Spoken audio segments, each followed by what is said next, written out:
Hi everybody, Jacob here. Welcome back to Totally Jacob. Boy oh boy, has it been that long. 40 years since The Breakfast Club was released. One of my favorite movies, all-time favorite movies. And subscribe to my channel while we're at it. We're going to talk about it. We're going to talk about it from a perspective that usually you don't hear on YouTube. You know, when somebody reviews a movie, you talk about the scenes, the storyline, but I think you know the movie. We're not going to review the movie. We're going to talk about the energy of the movie. We're going to talk about the essence. We're going to talk about the core. We're going to reminisce. We're going to go on a journey 40 years in the making. And John Hughes's masterpiece, The Breakfast Club, boy oh boy has it aged like fine wine, in my humble opinion. Everything I say in this video is for entertainment purposes only, not rooted in truths or facts. Everything's alleged and just my opinion. Subscribe, thumb up the video. You guys, let me start with what I get goosebumps just thinking about this now, but what breaks my heart, but it also, I don't know what, I see, I'm grasping for word. Let me just blend in the picture. The beginning of the movie begins with a quote by David Bowie. This is the movie. So we do have the song that starts playing, Don't You Forget About Me.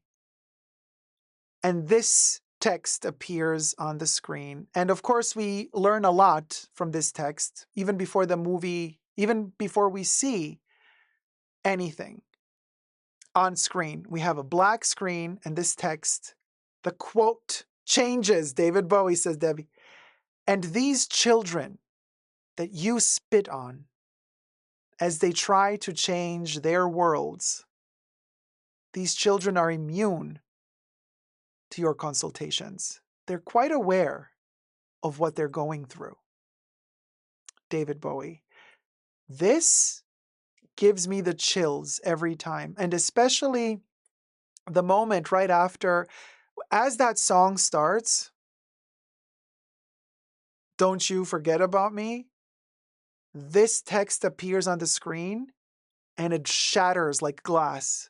It breaks and shatters, and behind it is the school where the entire movie is set. Now, this already, don't forget that in the 80s, when this movie was released, David Bowie was very much an influence to the teenagers of the time, to the young people of the time. Boy, how times have changed. Because to have this level of quality, having David Bowie as your idol, creating music, being alive, well and young, and being the idol of teenagers in the 80s, compared to the shit we got today, boy, have we fallen. But I digress. Now, so we got an artist, musician, who was very much in the 80s in the youth culture. So we know this is a movie for youth. The text is also telling us something. All youth that watches this movie feels relatability and feels relatable to the movie. So John Hughes knows exactly what he's doing. John Hughes is telling us, if you're young, this movie is for you. And I don't know what it is about this movie that it has me in a grip. We're going to get to the end of the movie in a little bit, but first I want to show you the cover. So the next picture that I have here, our main characters. By the way, so a credit for this cover of the Blu-ray to Criterion. I highly recommend Criterion Collection for any movies that you might want to watch. They have wonderful selection of movies, but also they have a channel on YouTube, Criterion, and in one of the episodes, so they have this gorgeous little, like a little pantry where they have all of their DVDs and Blu-rays in it, and they invite actors and actresses, directors to visit, and they film them in this little cubicle, and they get to select whichever DVDs they want. Molly Ringwald was in one of those episodes, and it was so amazing. It kind of all comes full circle. So here are our characters. You know, I love them all. Maybe Allison is my favorite. But anyway, so Ali Sheedy, baby. Ali Sheedy. Oh my God. So they all meet. It's detention. They all did something during the week in school and they were castigated. They're in detention. It's a Saturday. Some of them walk there to detention. Some of them are driven by their parents or whoever's taking care of them, guardians. And they have to enter the school and they have to spend that morning and early afternoon in detention. There is a principal with them as well. And then Mr. Gleason, and then who was unfortunately passed away. And then there's also the janitor and them, the kids. And so they all come from different backgrounds. One is the princess, one is the nerd or the brain, one is the jock. How do they call them exactly? So we have the nerd, the jock, the princess, the brain, the criminal or the crook. But what they appear to be, the cliche of who they are, changes as time goes by, and we get to figure out why they are in detention, what their backgrounds are throughout this movie. The entire movie takes place inside of the school. Such a beautiful setting, very dreamy, very abstract in a way. And that school where they shot, somewhere near Chicago or in Chicago, was turned into some military base later on. So it's no longer a school, apparently. But their task for that morning, they get a sheet of paper and the principal says, you have to write who you are, why you're here. Like, what is it that you did wrong? Like think about the stuff you did wrong this past week. Think about why you are in detention. And I want you to write this paper. Okay. You got this morning and you got to do it. And they get, it's a coming of age story. They, in my opinion, they entered this school in the morning. They were still kids. But they exited this school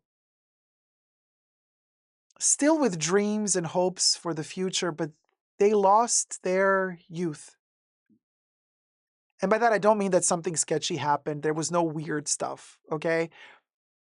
It's something I say a lot, and this is the magic of John Hughes. He was such a master at riding that thin line between youth and coming of age, and that border being crossed between you are youthful, you're kind of a kid, but then you become an adult. And it's so hard to document that switch. That's what this movie is. And and I always say, youth, you only have youth and you are only youthful if you're not aware of it. As long as you don't know that you're youthful, you are youthful. The second you become aware of youth, the second you are conscious of it, that's the second that you lose it. It is so fleeting, such a delicate balance. You are only youthful if you don't know that you are. The second you know you are, you're no longer youthful. And John Hughes was such a master at depicting this transition from not knowing to knowing. And that's what I feel is the power of this movie, and casting is a masterpiece. I mean, imagine in the 80s, you guys, there was no smartphones, there was no internet. I mean, internet already existed technically, but nobody was using it. Well, nobody like today, everybody's using it. Back in the day, nobody was. And the fact that they're not using smartphones, the fact that they're just spending their time together, it has aged so well. You can watch this movie today. It does not feel old. It doesn't. Even the fashion doesn't feel old. Not to me, it doesn't. And Molly Ringwald was saying in several interviews that they had, a costume designer, and costumes were made for her. She didn't really like him. John said, "Well, let's go shopping together. Let's find something you do like." And she went with John. They went shopping, and she got this whole outfit together. They bought it together. There was a lot of freedom given to them. Whenever they give interviews about this movie, they are so enthusiastic still to this day. And they just had a 40-year anniversary. They all got united for the first time ever. All of them, minus Gleason, who passed away, but Emilio Estevez, apparently they were telling him during the meeting, like, "Hey, you never wanted to meet up, like, for whatever reason, but now you met up, and after 40 years, they finally all were sitting together on stage, and we're talking about the movie and the experience, and they were all saying how incredible it was and how young they were and how they had no clue that actually filming a movie with John Hughes was not like with filming with anybody else. They were Emilio. Did I say Emilio, Debbie? Sorry about that. Sorry, wrong movie. Oh my God, Emilio. My bad. No, Emilio's a friend of mine. So what was I saying? And they were giving the interview, and they were saying, "You know what? We thought that filming a movie would be this cool with every other director, but it wasn't." They said, like, John Hughes let them act like in theater, like improvise a lot. They would shoot the script according to the script, but then he would let them improvise. He would let them create stuff. He would give them time. He would let Molly choose her own outfit. He would completely give them the space and time to develop the character, to feel together, to grow like an ensemble. And because they shot the entire movie in that one school, they had that one shooting location. They also had the capability of shooting chronologically, which rarely happens when you shoot a movie. Almost never happens. Sometimes in a movie, you're going to shoot the last scene first, and then you're going to shoot the first scene last. But they were shooting this movie chronologically, which allowed them to develop the characters as they went along shooting the movie, meaning because also they had to enter the school youthful and exit a little bit grown up. And so to develop that maturity, to develop all the bonds between each other, to develop the dynamics between each other, it really helped them shooting chronologically from beginning to end. So wonderful, so poetic. And they all go through a transformation. Ali Sheedy's character is so funny because she says, she's the only one, spoiler alert, she's the only one that says everybody gives their reason as to why they got detention. And they all have a reason. They're all being punished somehow. And but Allison, she's like, "I didn't do anything wrong. I did nothing. I just had nowhere else to be." So she snuck in to detention because she wanted to. She didn't have to. So her character, it's insanity. Okay, what happens in that school that day as they bond together, as they reveal the truths about them, who's the virgin, who isn't, blah, blah, blah. And they go on and on and on, and the bond gets stronger and stronger. But these are people who never spoke to each other. Not in real life. I mean, they're characters. They were forced to spend this time together, and they learned so much about each other, and they grew together in that one afternoon, morning and afternoon. And by the time they leave detention, by the time they leave school, they are transformed. They are different. New bonds have happened, and everybody's asking the question, so this happened on a Saturday. They've all been transformed. What are they going to do on Monday? A lot of people online are speculating, how would their relationships continue on Monday? Nobody knows. I have a sneaky suspicion that they would just all go their separate ways. as life is, because I'm older and I know how it works. High school, college, your friendships, life happens. Life happens and it's heartbreaking. It's heartbreaking. The friends you had in school, elementary school, high school, college, you lose them. And this is the part of the movie where I swear to you, I have such difficulties watching the last scene, because, man, so first of all, we hear the brain, Mr. Hall. He wrote the text. He left a note to Mr. Vernon, the principal, explaining what he learned about himself that day. And here's what he says. And we hear him reading the text off screen as our criminal is walking over the, I want to say, football yard, football field, baseball field. It looked like the school baseball field outdoors. So the brain, or a brain, says, "Dear Mr. Vernon, we accept the fact that we had to sacrifice a whole Saturday in detention for whatever it was we did wrong. What we did was wrong. But we think you're crazy to make an essay telling you we think we are." Because we're no longer wrong, right? That's what he's saying. "You see us as you want to see us. In the simplest terms, in the most convenient definitions. But what we found out is that each one of us is a criminal, an athlete, a basket case, a princess, and a brain. Sincerely yours, The Breakfast Club." And then our criminal is walking towards the camera on that field. And he just jumps up and wrists his arm and just freezes in time. And then we have the "Don't You Forget About Me" song kicking in. I lose my breath every single time. And I get an anxiety attack. It is that, for me, something about and the weather, the gray sky behind him, the fact that it's over, that magical moment that they had together. I've had that in my life. I know how that feels.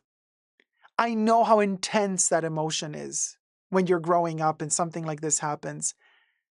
And I know how quickly it's over. And you never get that feeling again. Never. It's gone forever. And life happens and it corrodes everything, and everything changes and everything just goes on and things fade. So that moment when he kind of lifts his fist to the air and that music starts, like "Don't You Forget About Me." Oh my God. I go, "Ugh." I get a panic attack every single time in the best way possible. There's something about how John Hughes managed to always manages to create that sense of urgency, to grasp on to those good moments in life, and he keeps warning you, this, what you're going through right now, hold on to that, because that magic, it's only once. It only happens once, and when it's gone, it's gone. And the fact that he managed to capture this magic on film, and that we get to re-watch that magic happen over and over and over again, it is not only a masterpiece cinematographically speaking, but also a masterpiece on a human level, because it literally sends me back to the time when I lived this experience myself. And it allows me to reminisce. It allows me, for a split second, to live within the illusion that I have my youth back again. And that is something that very few artists ever managed to evoke in me. But those that have managed to evoke that sensation in me, they will forever, until my dying day, have my utmost respect and gratitude.